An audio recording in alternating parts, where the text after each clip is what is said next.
Welcome to the Blockchain Report, where we discuss all things blockchain technology, crypto assets, DeFi, NFTs, and much more. This is your weekly news update, weekly news wrap up. Go into the markets a little bit. We've actually got Bitcoin pumping right now. Nice little breakout from the 20K area, 19 to 20K. Well, 21, really. We're bouncing around for about a month in this little zone right here, this little triangle, and finally we're able to bounce out. I thought we were going to get a little dip here, but nah, man, the volume after that weekend, volume comes in strong, and away we go. So we're pumping right now. It's a 15-minute. I think we can hit close to at least 24K.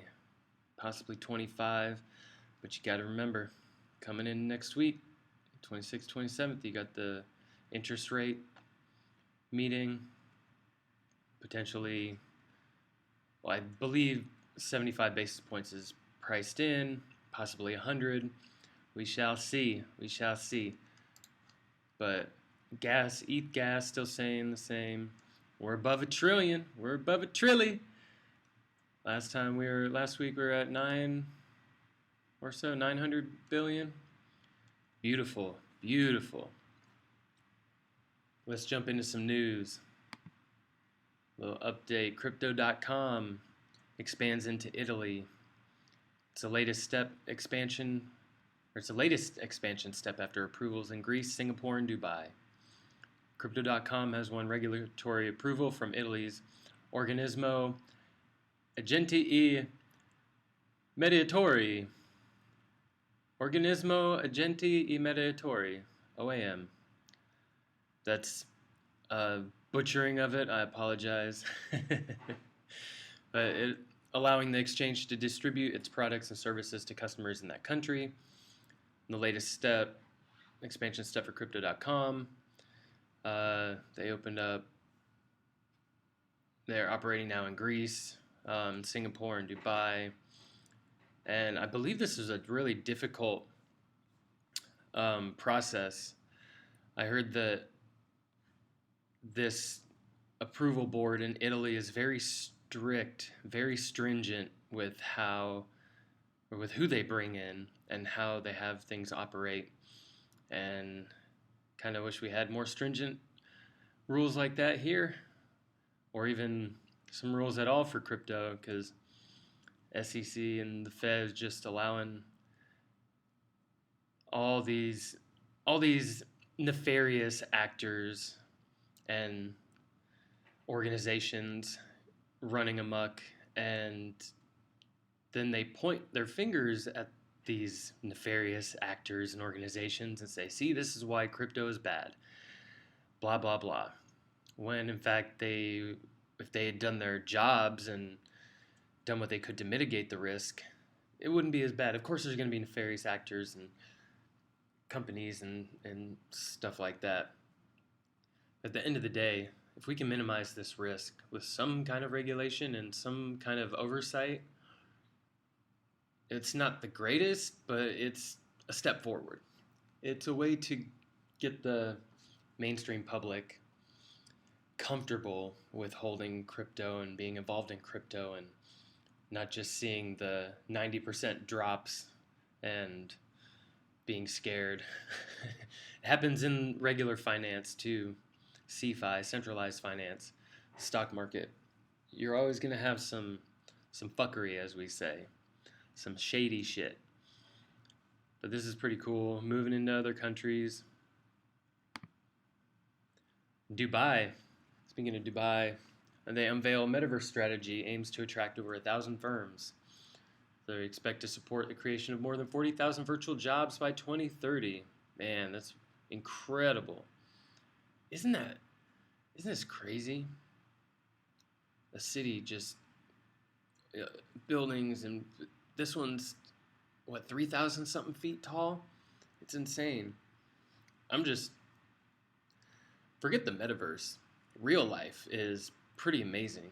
Because how can we build something like this? This is virtual right here. but this is actually created in real life, and it's just amazing what we can put our minds to and accomplish as humans.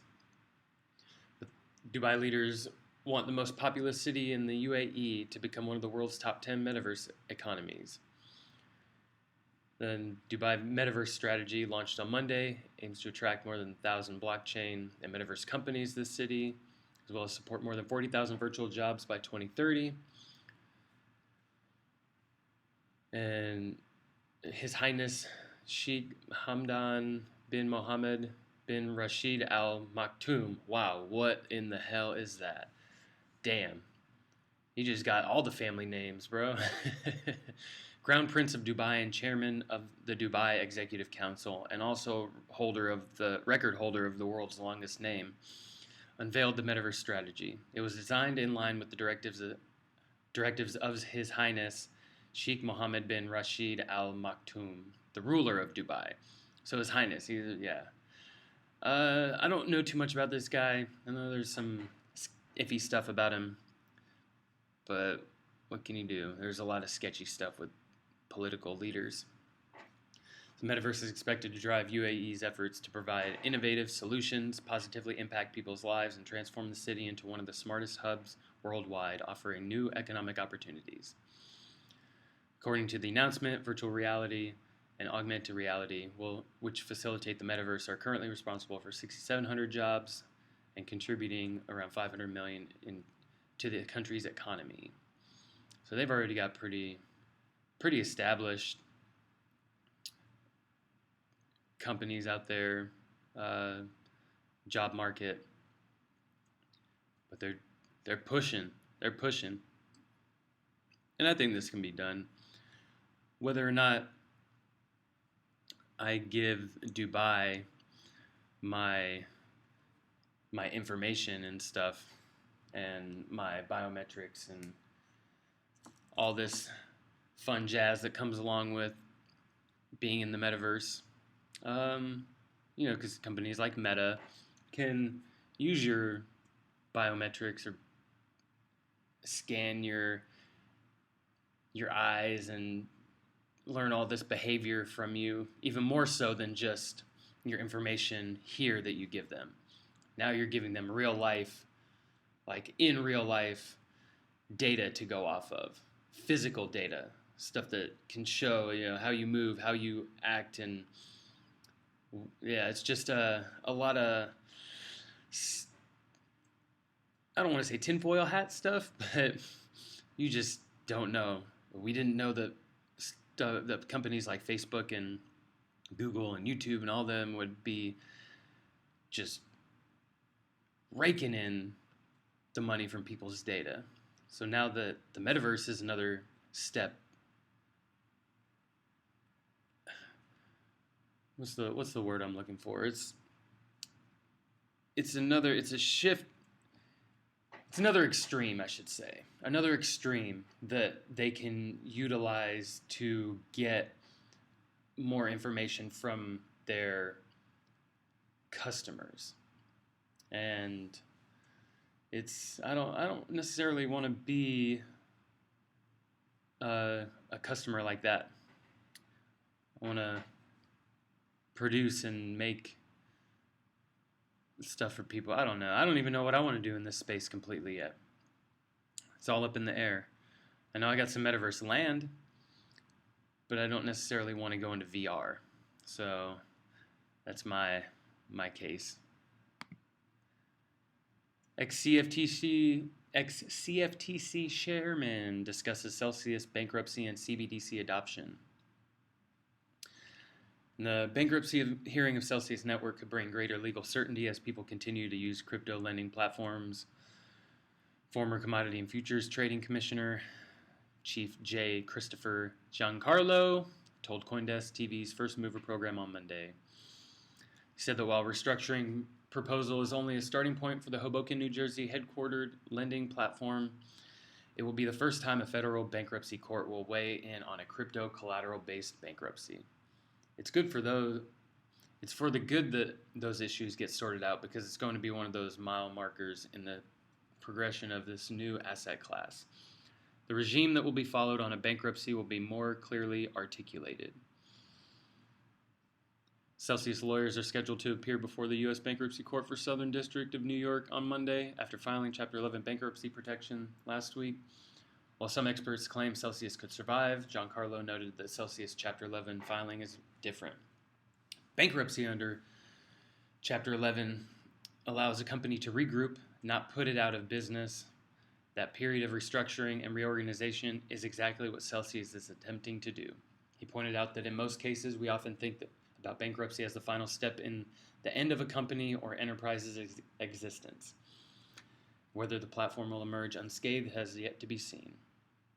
And yeah, there's a bunch of different chapters of bankruptcy that have different applications and can save companies, but it looks like that a lot of the retail traders could be taken on the brunt of this. But we'll kind of discuss this more later on. Got a few more towards the end to kind of touch on. Yugo Labs warns about threat group against NFT community. Details of the possible threat to NFT users. In a tweet on late Monday, Yugo Labs put out a security alert stating that a threat group could launch an organized hack attempt on multiple NFT communities and advise holders to be watchful. So according to the tweet, our security team has been tracking a persistent threat group that targets the NFT community. We believe that they may soon be launching a coordinated attack targeting multiple communities via compromised social media accounts. Please be vigilant and stay safe. The warning comes shortly after attackers hacked the NFT platform Premint, as reported by Crypto News. The Premint team announced the hack on their Twitter page and urged users not to click links and sign any transactions. Furthermore, the platform said that only a few users were affected, thanks to the warnings from the community. However, an incident analysis from blockchain security firm Certic, and Certic does a lot of audits of projects. So, on July 17th, noted that about 6 wallets were exploited. The hacker managed to steal over 300 NFTs, some of them including Bored Ape Yacht Club, Goblin Town, and Other Side, with the total value of the NFTs stolen worth 275 ETH. Ugh. That's tough, man. It's tough to lose a lot, and that's total too. But man, 6 wallets? Jeez, that's still a lot. Even if you split that, gosh, man, it's not a good day. So this is the most important thing is make sure you know who's sending you a message, and most people will never DM you talking about mint this, mint that. Come check out this mint. If it's a project and you see a private message from a NFT project, delete it. Delete it. Don't touch it. Just if you see messages from people that are promoting projects and shilling coins, just delete it. Ignore it. Don't click any links unless you've gone to the project's Discord page or their website or Twitter, and you can get the official links for their whatever it is they're minting. They'll post it on their page, and you can even ask people in their Discords and even on Reddit. Reddit's pretty good too. They don't get back as quick as Discord since it's a real-time server, not just a message board. You can get a lot of good insight immediately. So don't sign any transactions or allow your wallet to connect to any sites that you don't know for certain isn't a scam. So it's just some things to keep in mind.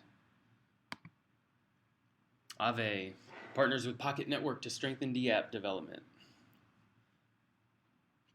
So AAVE is an open source liquidity protocol, the decentralized Web3 platform.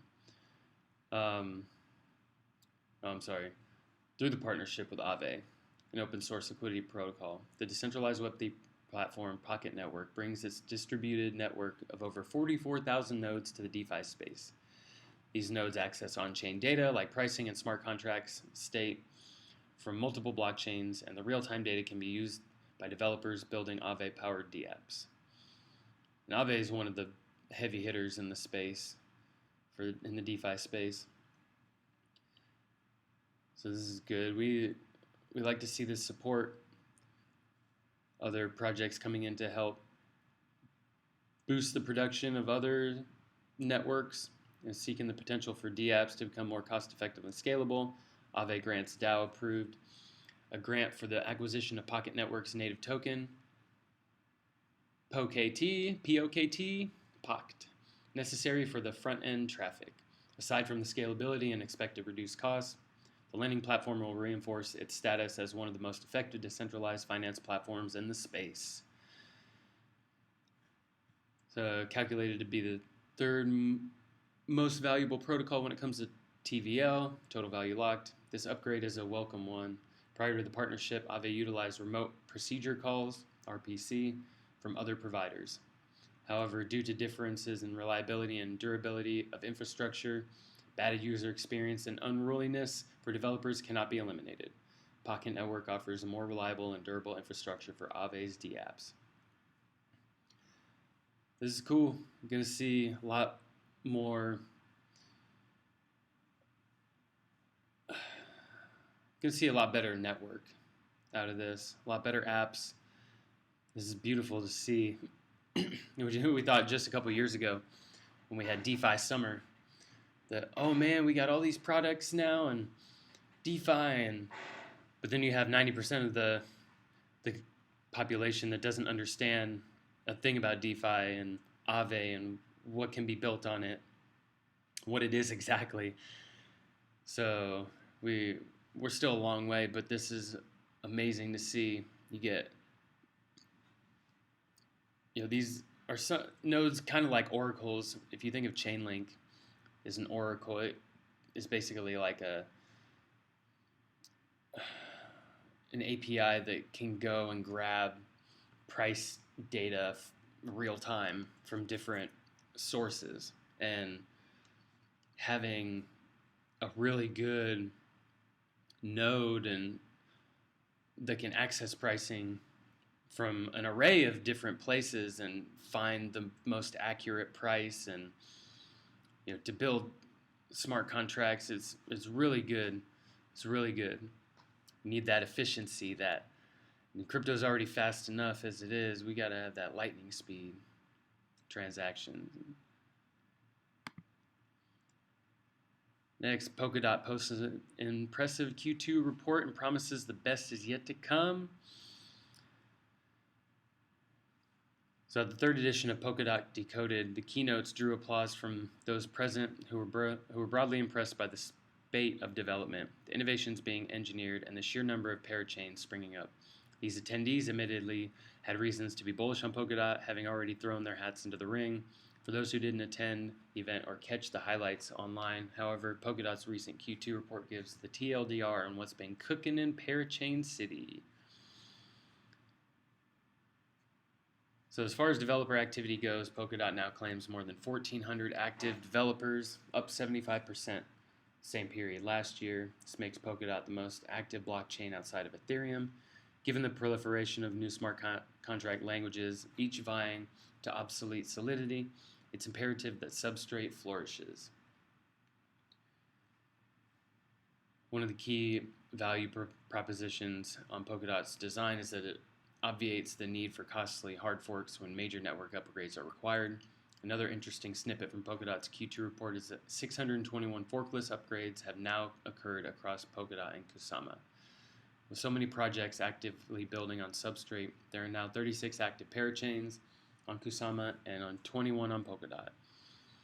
It's imperative that the tech keeps ticking over. The sort of service interruptions that have blighted Solana would be a major inconvenience on Polkadot, given the number of moving parts, but so far its parachains have operated without a major incident. So these parachains are essentially smaller chains that are on the side of Polkadot. And then they, similar to like a layer 2, I guess, giving Polkadot network, not bogging down the Polkadot network. And it's really interesting to see. And also you can interact across these networks too, which other networks you can't really interact with unless you do what's called a bridge. And there's all kinds of deeper rabbit holes that we can go down as far as that, but parachains are really interesting. And I invested a few $100 early in a couple Polkadot parachains. But let's see what else we got here.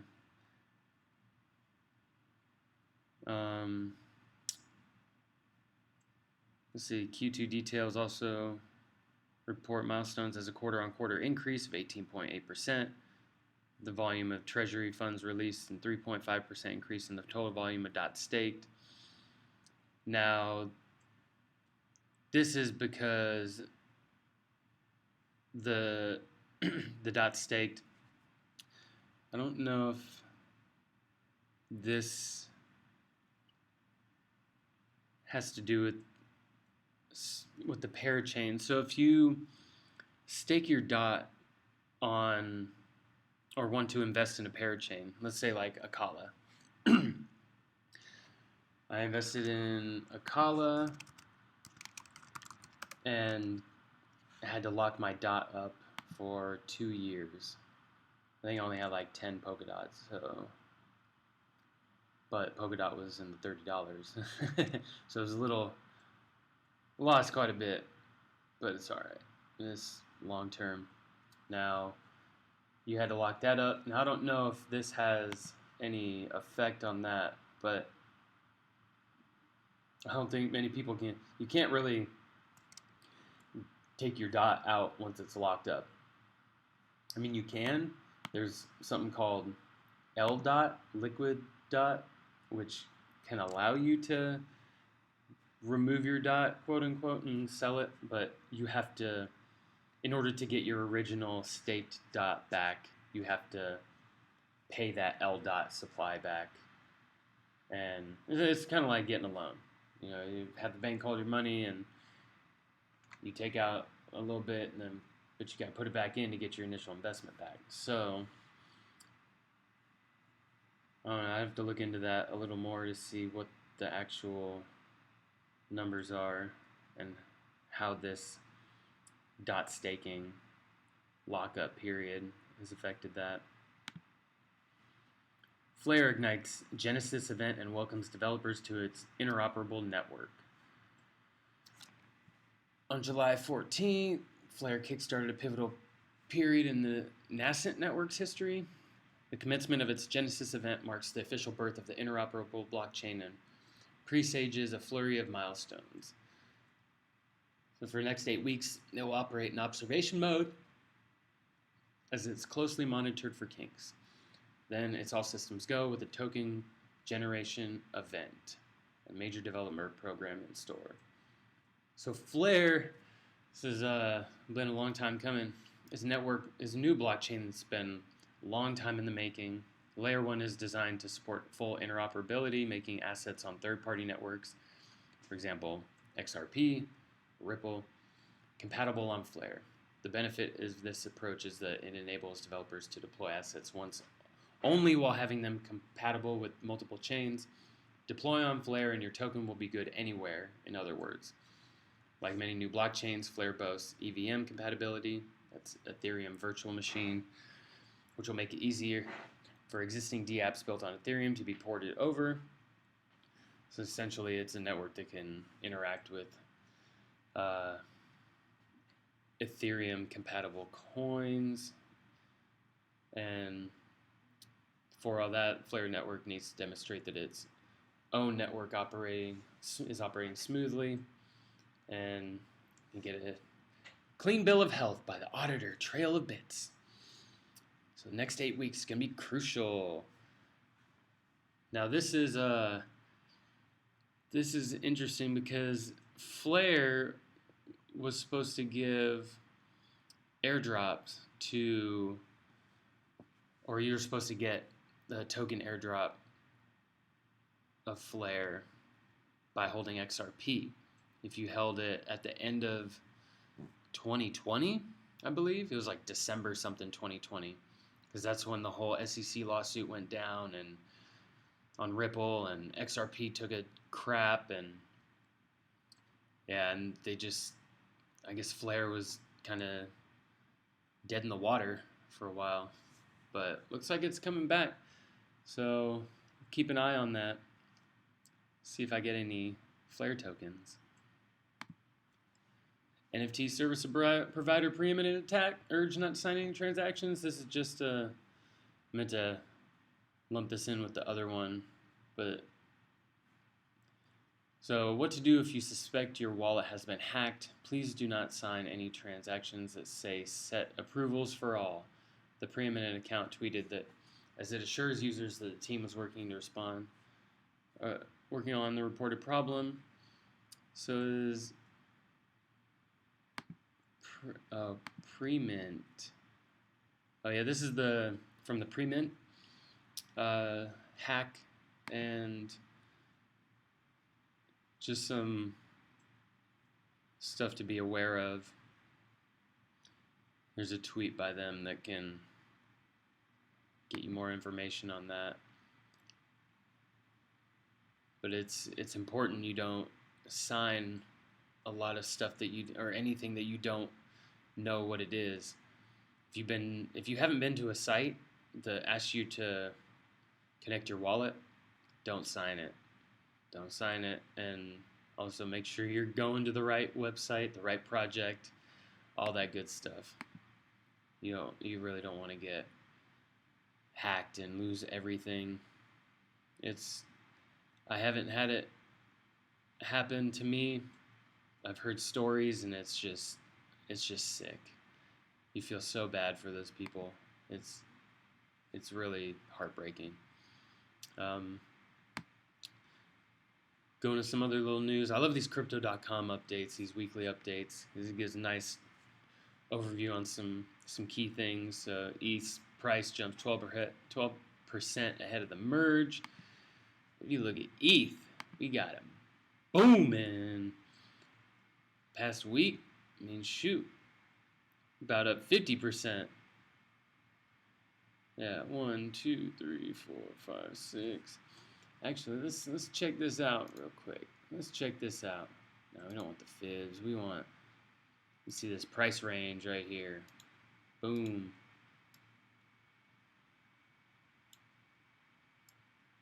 And you got, woo, beautiful. Well, we want to go up. We going up. Yeah. Yeah, we going up. There we go. That looks better. Yeah, man. 50%. Can't beat that, dude. Shoot. Even in a bear market. Even in a bear market. Texas miners paused operations amid the heat wave. Bitcoin's hash rate dropped 27%. Yeah, Starknet. We're going to have some... Where's it at? Token launch. Oh, yeah, I got it right here. Just a couple little things. Starknet, which is this, announces token launch for September. And yeah, according to details seen by Decrypt, the token is part of a two-pronged agenda to become a public good like Ethereum or the internet. The second aspect of today's announcement revolves around the launch of Starknet Foundation, a nonprofit organization. The foundation will see to it that the technology is stewarded towards its goal of wide adoption. Starknet is the name of Layer 2 scaling technology for Ethereum and Starkware. Is the development team building it? Sorry, I kind of combine those two. Starknet's the name of the layer 2 scaling technology for Ethereum. And then Starkware is the development team behind it. Technology itself leverages roll-up technology to improve the network scalability. As for the token, it will serve three purposes: to pay transaction fees, to serve as governance token, and as well as support the technology's consensus mechanism. There will be initial 10 billion tokens minted. Here's a breakdown, and it's expected to go live on Ethereum this September. It's unclear whether members of the broader Starknet community will receive an allocation of the token. Documents seen by Decrypt do, however, indicate that the launch will filter and exclude usage that is deemed to be an abuse and gamification of the network. So you might want to get on there and use the network a little bit more. I'm not sure if it's too late or not, but we'll see. We'll see. Helium, good old HNT. Network team resolves consensus error after 4-hour outage. I don't know if y'all's miners have been getting less and less rewards. Mine has sure been lackluster. We just check out the Helium Explorer. We'll see how. Oh no, that's too much right now. Yeah, mine's been dropping pretty consistently, and I think a lot of it has to do with the 5G rollout coming up. They have their miners, the 5G miners, and take a lot of data from the network. So I'm gonna keep my miner for a little while until it's really doesn't make sense to have it. But right now I'm still getting some tokens. It's not really hurting, but eventually I will sell and move into something else. Sell my miner, that is. Bitcoin miners sold 14.6K in June. And I believe recently they just dumped a whole bunch of Bitcoin into the markets. So that's speculation why we saw this big pump. And yeah, it's just beautiful. So, oh yeah. I mean, been selling to free up liquidity to pay for infrastructure upgrades and machine deliveries and also energy costs. So that's all part of the game. Sucks to have to sell, but man, sold almost 25% of their holdings at fire sale prices. Imagine all those whales that picked all that up. Gosh, eating good. Lido to expand staked ETH, ST ETH, to layer 2 networks. I think it's staked ETH. Lido, the largest liquidity staking protocol, plans to bring its ST ETH token to Ethereum's layer 2 networks. For Ethereum stakers, this means staking with lower fees and access to a new suite of DeFi applications to amplify yields. No timeline was given for Lido's two ambitions, but the company said it has already integrated with Argent to make wrap staked ETH, wrap staked ETH, available on ZK Sync and with Aztec, and would love support staked ETH on all sufficiently proven layer 2 networks with demonstrated economic activity, starting out with Arbitrum and Optimism. To the big layer 2s. So if you want to read more on that, check out Lido. Do a little DeFi. Multi-sig wallet protocol. Gnosis Safebrand says safe. I just mark myself as safe because I'm always safe from that bullshit. Oh, bad joke. I'll make sure to not put in that in my open mic. Woes for troubled crypto lender Celcius, and this is where I'll kind of go into some more stuff on them. Let's see, anything more interesting on here? Another phishing attack. User loses 8 million worth of ETH. Just gotta be safe. Always ask 5 times, ask 10 times before clicking on that approve. You'd rather be annoying as shit to 100 people than not bother one person and lose everything, and then you'll be miserable the rest of your life. So just play it safe, man. Play it safe. Or woman. Celcius files bankruptcy filings, hint retail customers will bear brunt of its failure. And man, a $1.2 billion hole in his balance sheet. Yeah, I wouldn't trust these guys or most of these lending protocols or platforms. Just stay away. Stay away. Especially now. And here's a little more. It's everybody. Thought I was going to show a little bit more information, but I guess it's about the same. And the Uniswap user loses 8 million. And it's a fake Uniswap airdrop message.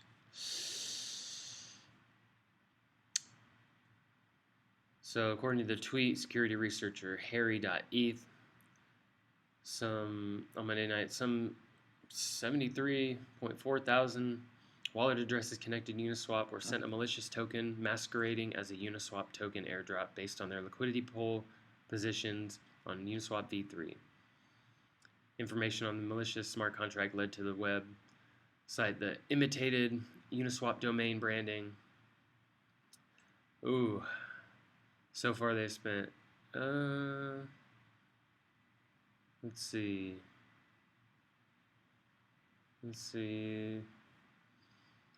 Message claimed to airdrop Uni tokens to liquidity providers based on the number of fake LP tokens they received. And yada yada. Interacting with the phishing message, however, gave the underlying smart contract permission to transfer assets out of and gain full control of a user's wallet.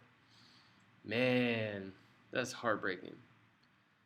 A person who was providing over 8 million worth of wrapped Bitcoin and USD to liquidity pool unknowingly interacted with the phishing message. Oh, this hurts my heart and my stomach and my wallet. The attacker was able to gain control of the wallet, exit the liquidity pool's positions, and transfer tokens to other wallets. Blockchain data further shows the attacker started to move stolen funds through privacy protocol Tornado Cash in early Asian hours Tuesday.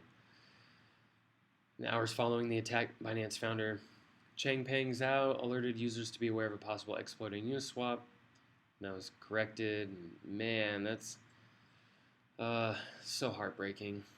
So heartbreaking. Just be careful out there, please. The GameFi to end in this stream.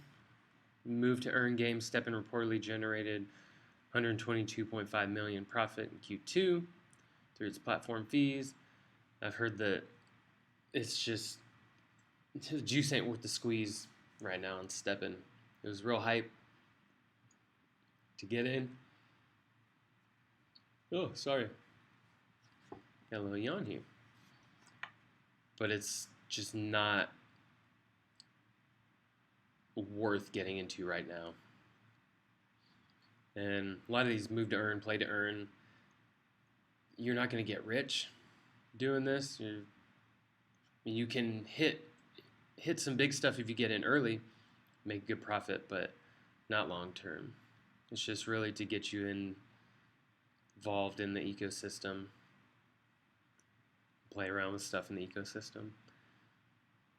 Then last Friday, Shanghai city government released a policy paper outlining its plans to cultivate a metaverse industry worth $52 billion by 2025, focusing on virtual reality headsets, chips, cloud computing, and 5G technology.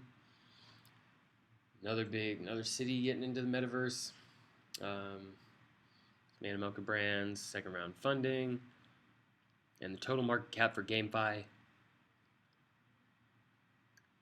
now stands at $8.51 billion. This is down 8% from last week. And Disney launches Accelerator program focused on NFTs in the metaverse. Kind of right here. So Polygon, FlickPay, Reverse, In-World, Obsess, and Red 6 are among companies involved in their Accelerator program. The global entertainment giant said the program will target projects focused on building the future of immersive experiences. Project targeted specialized in augmented reality, non-fungible tokens, and artificial intelligent characters. And Polygon was definitely booming from that one. You look at the daily. Woo-wee. Yeah. Since a month ago, you gone and tripled, big dog. You gone and almost tripled. Whew. Beautiful. Beautiful. The Hyundai dives deeper into the Metaverse. And I know you guys are going to love this. Playboy to build a mansion in the Metaverse. It's going to be a little fun. There you go, a little sneak peek. Oh. Yeah. So you get a little VIP. Ooh. Yeah. You want to be hanging out with some of these pixel bunnies, right? Damn, Sandbox, you getting in it now. Yeah, I know a lot of people are going to be hanging out by the pool there. Maybe a little too much. And really, I think that's about it on the more interesting stuff. We'll check back, see what's going on with Biddy. Maybe a little pullback. Can we get? I want to open up a little short up here. You know, we can get a little. We'll see. We'll see how it plays out. We can get a little bounce back up. But I think we come down to here. It's 22. These, well, depending on if we can, if we can come back down here and retest this previous resistance, that would be a solid move. Staying at least 22.5, 22.2. This area right here, 22.5 to 22. Be good. Be a good little fallback point. But that's it for me today. Got to jump off, get back to work. But I appreciate y'all checking in. Make sure we got interest rate hike coming next week. Right about here. So we can get another pump in or so. I'm looking for 25K, and then just a dump. I'd love for it to just break through freaking 20K and just drop to here, but if we don't get it, I'll be happy. I still got some other holdings long-term holdings that it'll help out. But anyways, I appreciate y'all for joining me today. This is the Blockchain Report. I'll catch you on the next one. Have a good week. Peace.